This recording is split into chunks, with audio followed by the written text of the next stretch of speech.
बंधुओं का बहुत-बहुत आभार, धन्यवाद और हार्दिक स्वागत। आज जिस तरह से बसेड़ी विधानसभा में वर्तमान विधायक के एक पुलिस अधिकारी को धमकाते हुए, एक वन के कर्मचारी को धमकाते हुए जिस तरह से ऑडियो वायरल हुए हैं और जिस तरह से एक शराब ठेकेदार के सेल्समैन से वो सेवा की बात कर रहे हैं, इन सभी चीज़ों की मैं एक जनप्रतिनिधि होने के नाते उनकी निंदा करता हूँ और साथ ही साथ ये निवेदन करना चाहता हूँ कि जिस तरह से ये दबाव की राजनीति बना करके कर्मचारी और अधिकारियों को दबाव में लाना चाहते हैं, ये बहुत ही एक तरह से निंदनीय है। तो शायद ये दबाव बना करके अपने जो अवैध काम हैं उनको जायज़ करना चाहते हों या जो जितने भी कर्मचारी अधिकारी हैं उनसे मासिक वसूली करना चाहते हो, इसलिए ये दबाव की राजनीति कर रहे हैं। इसी प्रकार से जो कुछ कांग्रेस के मानसिकता के अधिकारी लगे हुए हैं, उनको पता है कि जिस तरह से पहले कांग्रेस सरकार के समय में जिस तरह से लूट का खुला खेल चला था, आज भी ये कांग्रेस की मानसिकता के लोग, कर्मचारी और अधिकारी उन कांग्रेस के जनप्रतिनिधियों के गुणगान कर रहे हैं और उसी का आधार बना करके ये वर्तमान विधायक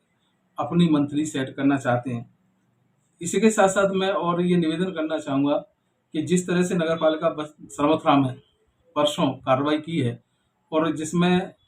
वर्तमान विधायक संजय जाटव के भतीजा है या भाई है, जो जेईएन पद पर नगर पालिका में लगा हुआ है और उसने विधायक के कहने पर, उसी के इशारे पर जिस तरह से भारतीय जनता पार्टी के और आम जन के लोगों को परेशान किया है। और होना तो ये चाहिए, आदरणीय जिला कलेक्टर जी से निवेदन करना चाहता हूँ कि जब भी हाईकोर्ट का आदेश है अतिक्रमण हटाने का, परंतु वो अतिक्रमण हटाने का आदेश सिर्फ कुछ ही व्यक्तियों के लिए नहीं है, सबके लिए प्रभावी होना चाहिए। एक मनमाफिक कार्रवाई करते हुए या एक पक्षीय कार्रवाई नहीं करें, उनको पहले नोटिस जारी करें, नोटिस जारी करके अगर वो नहीं हटाते तब कार्रवाई करें और कार्रवाई सब पे समान होनी चाहिए। जिस तरह से करौली बस स्टैंड पर कार्रवाई हुई, जिस तरह से बाजार में कार्रवाई हुई और जिन लोगों के मकान बहुत भीतर थे उनको भी इस संजय विधायक के इशारे पर उसके जो जेईएन भाई है या भतीजा है उसने खड़ा होकर के तुड़वाया, ये बहुत ही निंदनीय है। मैं सर्वोत्तरा की और बसेड़ी विधानसभा की जनता के साथ हूँ और जब भी मेरी आवश्यकता होगी वहाँ काम करूँगा। इसके साथ साथ जो भी कर्मचारी और अधिकारी कांग्रेस मानसिकता के लगे हुए हैं, उनसे मैं निवेदन करता हूँ कि वर्तमान में सरकार बदल चुकी है। भारतीय जनता पार्टी की भजनलाल सरकार है, जो आमजन की सरकार है, आमजन के हित को ध्यान में रख करके जो काम करती है। अपनी मानसिकता को बदलें, अन्यथा हम भारतीय जनता पार्टी के कार्यकर्ता होने के नाते इस बात को उच्च अधिकारियों से अवगत कराएंगे और उनके साथ जो भी अनुशासनात्मक या जो कानूनी कार्रवाई है उसको कराने की कोशिश करेंगे। साथ ही साथ इसमें जिला कलेक्टर महोदय और एसपी साहब से भी निवेदन है कि जब भी कोई फरियादी आता है उस दोनों फरियादियों की सुने, एक पक्षी कार्रवाई नहीं करें। आप एक अच्छे अफसर हो, एक ईमानदार अफसर हो, हम आपका बहुत अभिनंदन करते हैं इस चीज़ के लिए, आपकी कार्यशैली अच्छी है, उसका भी हम स्वागत करते हैं। परंतु जब कोई फरियादी लेकर के आता है तो फरियादी को सुने, दोनों पक्षों को सुन करके जो भी कानूनी कार्रवाई है उसको करें। एक निवेदन और था कि कर्मचारी बसेड़ी विधानसभा के धौलपुर के जो भी कर्मचारी अधिकारी हैं जिन पर जिस तरह के कांग्रेस के लोग दबाव डाल करके अनैतिक कार्य करना चाहते हैं, वो निर्भय होकर के काम करें और जहां भी अगर इस तरह के दबाव बनाया जाता है हमको बताएं, हम निश्चित रूप से उस आवाज को उच्च अधिकारियों के साथ पहुंचाएंगे। हम उन सभी अधिकारियों का सम्मान करते हैं जो निर्भीकता से और निडरता से और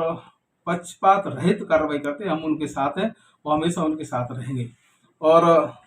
एक निवेदन और है कि नगर सर्वोत्तरा पंचायत समिति में जिस तरह से नरेगा में घोटाले हुए हैं, उन घोटालों की भी आचार संहिता के बाद में मुख्यमंत्री जी से निवेदन करूंगा कि उन सभी नरेगा के घोटालों की जांच हो। साथ ही साथ जिस तरह से बसेड़ी विधानसभा का एक मात्र रोजगार का साधन है वो खनन है। मैं नहीं कहता कि वो वैध है या अवैध है, परंतु उस खनन से हमारे बसेड़ी विधानसभा के लोगों को रोजगार मिला हुआ है। तो मैं जितने भी हमारे उच्च अधिकारियों से निवेदन करूंगा इसका बैठ करके सॉल्यूशन निकालें और आम जन का सहयोग करें जिससे उनकी रोजी रोटी नहीं छिने। और पुनः जो संजय जो विधायक है वर्तमान, उसकी कार्यशैली और जिस तरह से डरा धमका करके राजनीति कर रहे हैं, मैं उसकी पुनः निंदा करता हूं। मैं आम जन के साथ हूं, उन सभी कर्मचारी, ईमानदार कर्मचारियों के साथ हूं जो निर्भीकता से अपने कार्य का निर्वहन कर रहे हैं। जय हिंद, जय भारत।